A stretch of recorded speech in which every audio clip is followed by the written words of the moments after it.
Hai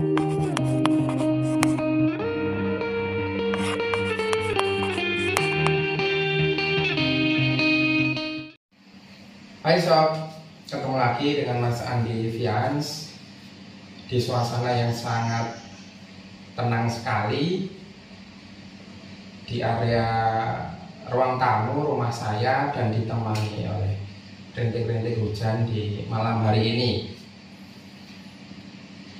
Oke, seperti biasa di sini saya ingin berbagi sedikit mengenai bagaimana cara mengatasi psikosomatik. Seperti di video saya sebelumnya, yaitu mengatasi kecemasan, psikosomatik sudah saya jelaskan sedikit di video saya sebelumnya. Psikosomatik adalah keluhan fisik yang dialami seseorang yang disebabkan oleh pikiran,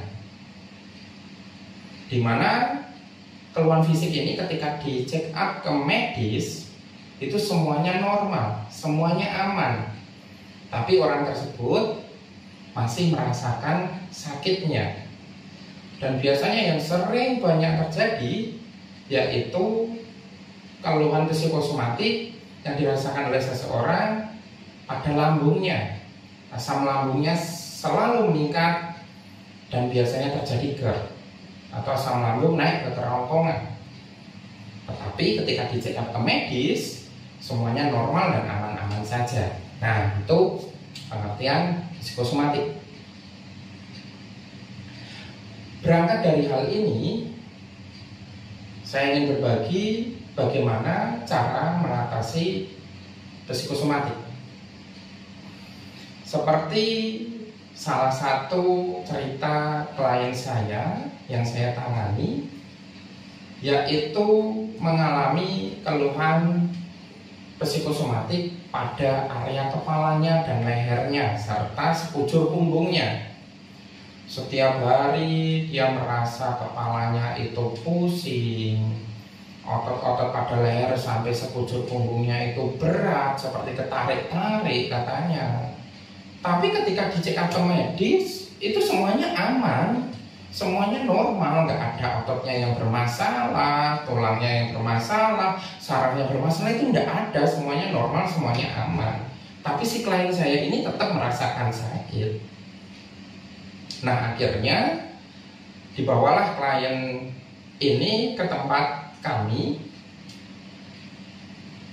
dan awal kali datang klien kami ini mengeluh, dan kalau bahasa Jawa itu rantes atau merintih kesakitan, mengeluh, lehernya tegang, kaku, ototnya seperti ketarik-tarik, kepalanya pusing, dan lain sebagainya.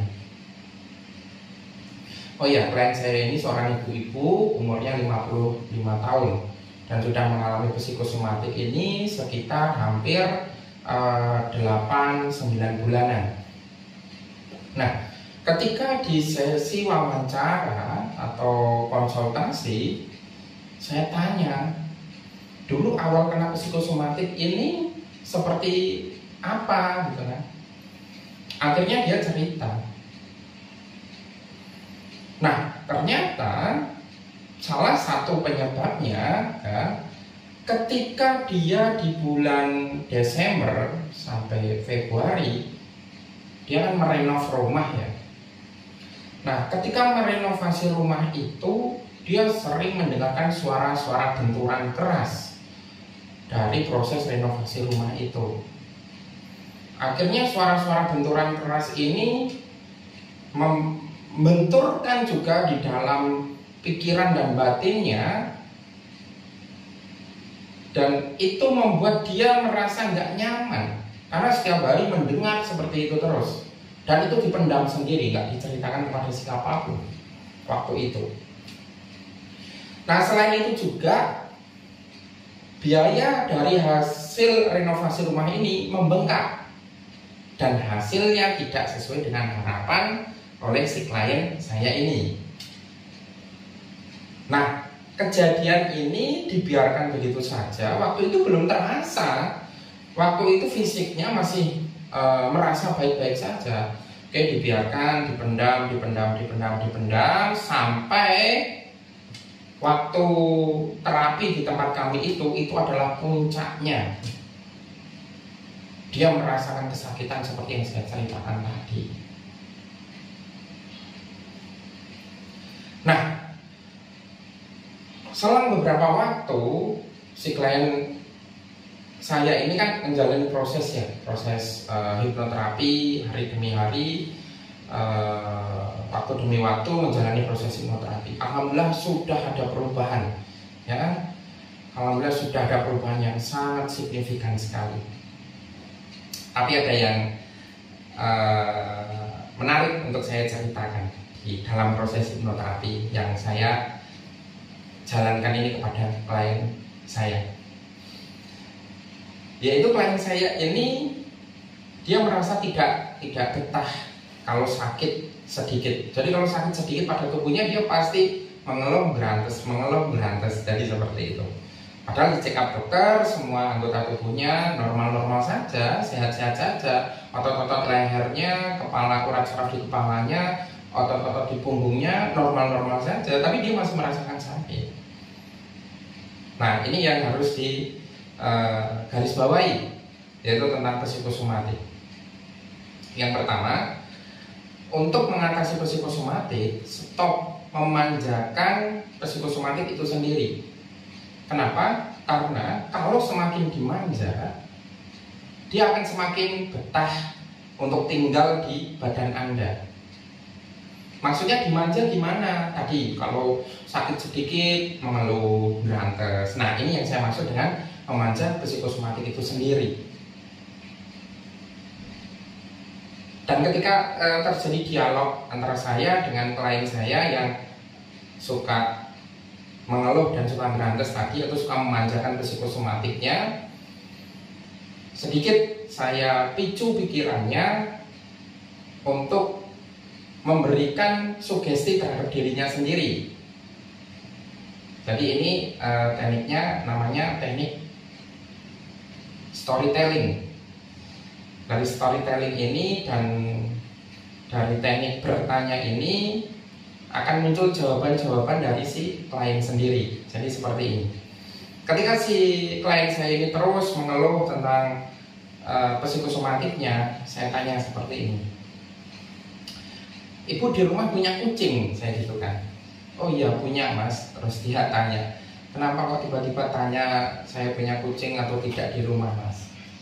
Nah, ibu suka memberikan makan kucing tersebut atau suka memberikan ikan asin kepada kucing tersebut?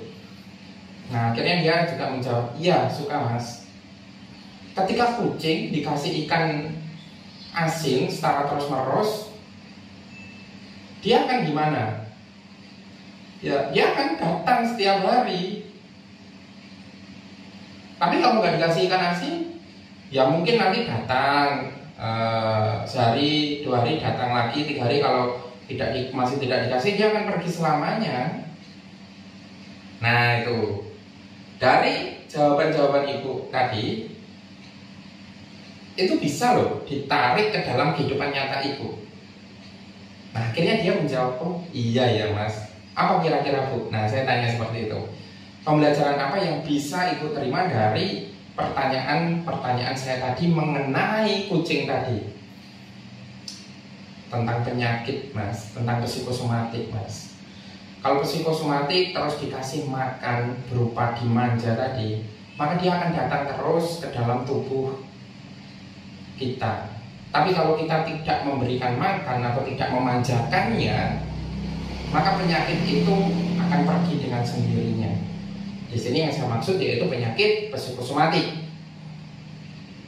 Oke, itu yang pertama, cara mengatasi psikosomatik yaitu dengan tidak memanjakannya atau stop memanjakannya. Terus yang kedua, jika pengen lepas dari psikosomatik, tegaskan pikiran Anda. Bagaimana cara menegaskan pikiran Anda? Yaitu memberikan sugesti positif atau afirmasi positif kepada diri Anda. Contoh seperti ini, saya sedang tenang, saya sedang nyaman, saya sedang damai, kondisi pikiran saya selalu baik-baik saja, dan kondisi tubuh saya selalu sehat-sehat saja. Nah, afirmasi itu diucapkan secara rutin. Ketika mau tidur diucapkan 3 kali, dan ketika mau bangun tidur diucapkan 3 kali selama minimal 21 hari. Ya, jadi afirmasi itu diucapkan secara rutin.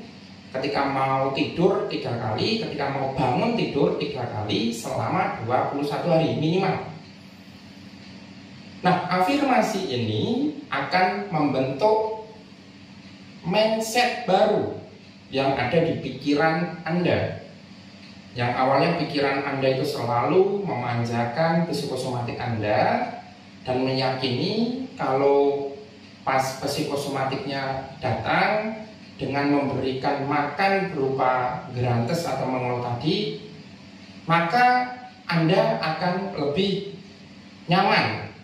Padahal itu sangat bahaya untuk diri Anda sendiri. Nah, afirmasi ini untuk mengedukasi ulang atau mengubah ulang atau reprogramming terhadap mindset yang suka mengeluh tadi. Sehingga ketika pikiran, mindset, program pikiran sudah diganti dengan kedamaian, ketenangan, kenyamanan, kesehatan, maka outputnya yaitu tubuh Anda juga akan mengikuti tenang, nyaman, dan sehat. Oke, jadi itu ada 2 hal penting untuk mengatasi psikosomatik. Yang pertama, stop memanjakan psikosomatik Anda. Dan yang kedua, berikan program baru di pikiran bawah sadar Anda untuk menegaskan kalau diri Anda baik-baik saja. Oke, itu sahabat. Semoga bermanfaat untuk sahabat semuanya. Dan sampai ketemu lagi di pertemuan berikutnya. Terima kasih.